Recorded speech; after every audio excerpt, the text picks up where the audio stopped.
My wife said, "My family comes first. You're second." That's just how it is. And I swear something in me just clicked. Not snapped, not exploded. Just clicked, like a lock that finally slid into place. I looked at her, nodded once, and said, "Good to know." What she didn't realize was that she'd just given me permission to stop sacrificing myself for people who saw me as a resource, not a husband. My name is Ethan, 35.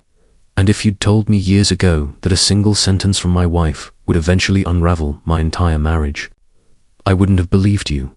But looking back, the signs were everywhere. Her family wasn't just close, they were entitled. The kind of entitled where her mum, Darlene, had a key to our house and used it like she was checking in on a vacation rental. Her brother Kyle treated our garage like his personal storage unit. Her sister, Amber, acted like we were her emergency fund on speed dial. And Melissa, she always defended it with the same tired line. "That's just how my family is." At first, it felt wholesome: big Sunday dinners, loud birthdays, constant togetherness. I thought I'd married into a warm, tight-knit clan. Turns out I'd married into a financial black hole with emotional manipulation as the family dialect. The first time Kyle needed $3,000 for a business opportunity, I considered it a one-time thing. That one time turned into a pattern rent help for Amber, a new AC unit for her parents, last-minute bills that magically became our responsibility. Every time I questioned it, Melissa acted offended, like I was insulting her bloodline instead of protecting our bank account. But I kept telling myself the same thing people in denial always say: it'll get better. She noticed. She finally understood this isn't sustainable, except she didn't. And the moment everything changed was supposed to be the start of something good: my birthday trip. A rare treat. A week on the coast. Hotel booked, time off approved, something just for us. I remember the morning like a movie scene. The smell of coffee. Sun barely up. Melissa answering her mum's call in the kitchen. I wasn't even trying to eavesdrop, but then I heard the words that froze me mid-sip. "Of course, we'll help. I'll cancel our trip." She didn't ask. Didn't glance at me.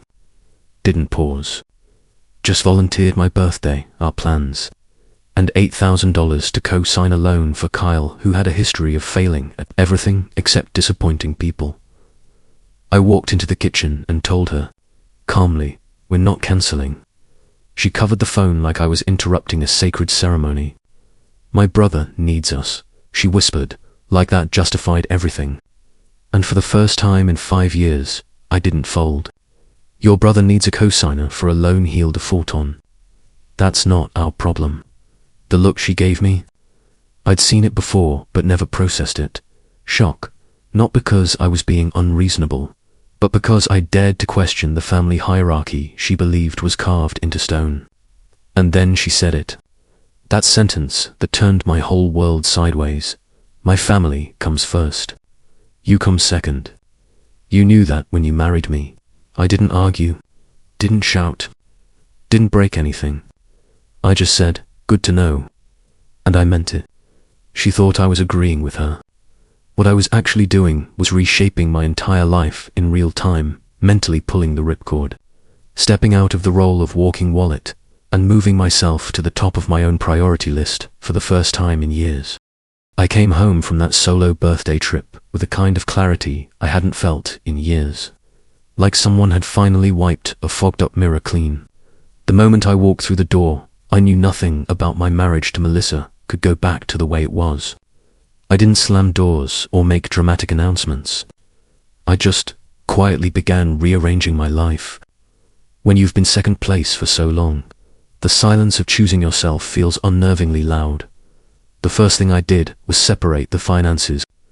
Organized, mechanical, like I was performing maintenance on a machine I'd neglected. New checking account, adjusted direct deposit, precise calculations of every shared bill.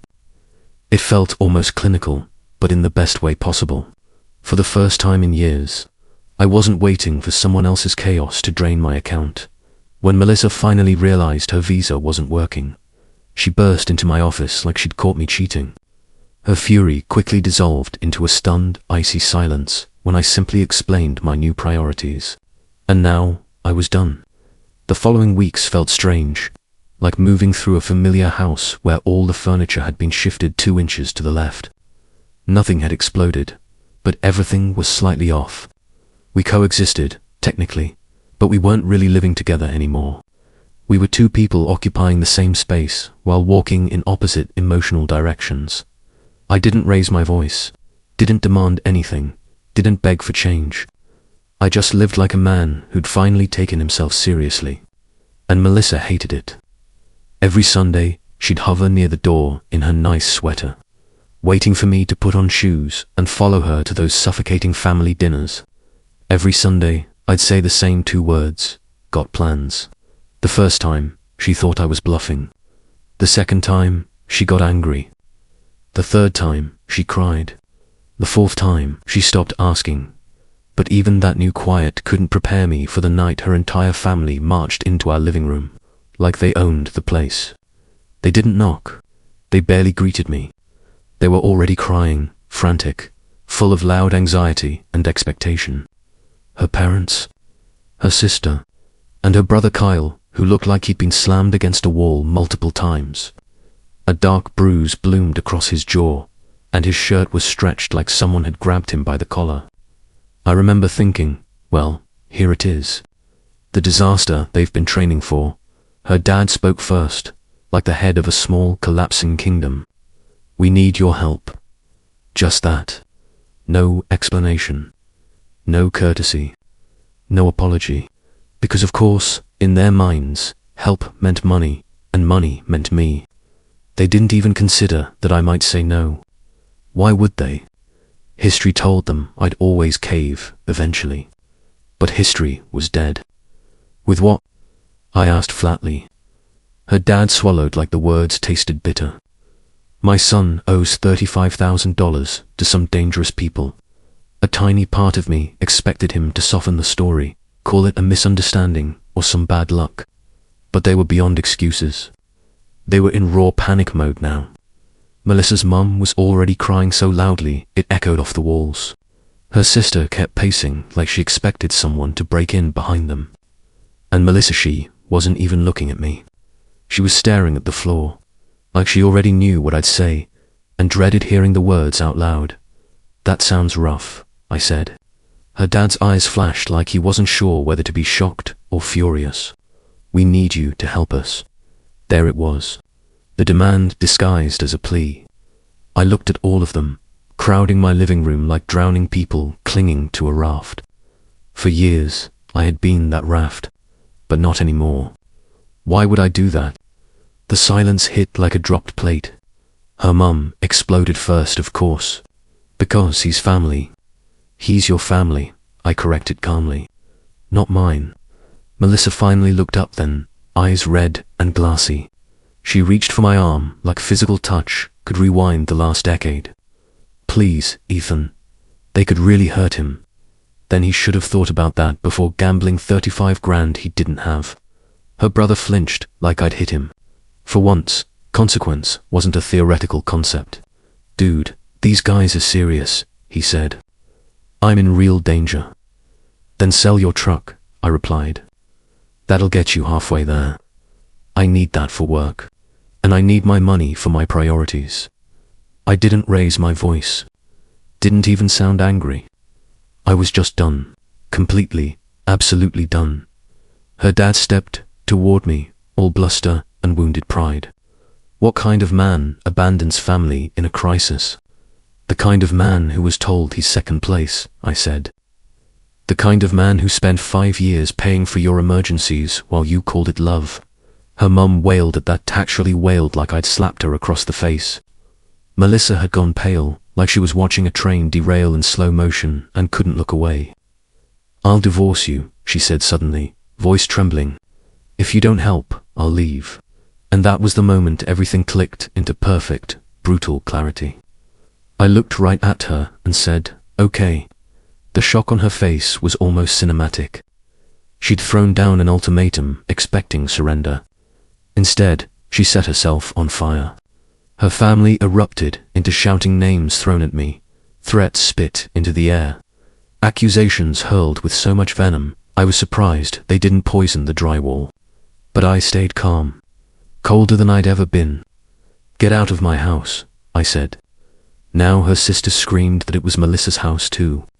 I pointed to the mortgage statement pinned on the fridge. "My name," I said simply. "My house. Get out or I'm calling the cops." They left, dragging my wife with them. She didn't come home that night, or the next, and for the first time in 5 years, I slept like nothing in the world was chasing me, because for once, nothing was. The next few weeks felt surreal, like I'd stepped into a parallel universe where boundaries actually existed. Court day arrived, and Melissa showed up with the full entourage: parents, sister, a few cousins I barely recognized. They looked like they'd rehearsed intimidation tactics for days. Her lawyer had this smug, "we've got him cornered" look, probably expecting me to crumble. I didn't. I came prepared. My lawyer brought every document, spreadsheets, receipts, screenshots, the works. 5 years of emergency bailouts, documented down to the last dollar, with notes showing how I'd been funding everyone except Melissa herself. The judge raised an eyebrow at the line that started it all. "My family comes first, you come second." That one sentence alone set the tone. Melissa's lawyer tried to spin it, painting me as cruel, heartless, a husband abandoning his wife. But my lawyer was calm, methodical. He explained how I'd simply set reasonable boundaries after being told I'd never be a priority. How I had acted in good faith for years, only to be treated like an ATM. The judge, a seasoned woman with patience thinning by the minute, leaned back. "Unless there's evidence of abuse or illegal activity, this court isn't interested in marital drama," she said.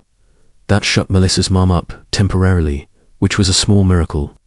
The rest of her legal argument salamini, claims of financial abandonment, even emotional distress compensation, crumbled under documentation. They were asking me to pay for the consequences of her family's decisions. That's not how any of this works. After court, outside the building, her dad tried one last guilt trip. "You're really going to let them lose everything?" he yelled. I said calmly, "They made their choices, not mine." Her brother appeared out of nowhere, pushing and shoving, threatening, screaming. Security quickly intervened, and my lawyer handled the rest. Melissa stood there, tears running down her face, hugging her mom while chaos swirled around us. The house sale finalized within a month, asking price, no complications. I took my half, about 85 grand, and invested in a condo downtown. 2 bedrooms, modern kitchen, balcony overlooking the city. For the first time, everything in my life reflected my choices, my priorities, my space. Melissa, she ended up in a studio apartment, financially drained, working 2 jobs just to stay afloat. Her family blamed her for losing the gravy train, though ironically, it had been her decisions and their poor planning that led to it. She texted me once from a new number, "I hope you're happy. You destroyed my whole family." I paused, then replied, "Your family destroyed itself by treating people like ATMs and making terrible choices. I just stopped participating. Good luck," and I blocked her number. Since then, life has been peaceful. No midnight calls, no crises disguised as emergencies, no guilt trips disguised as family loyalty.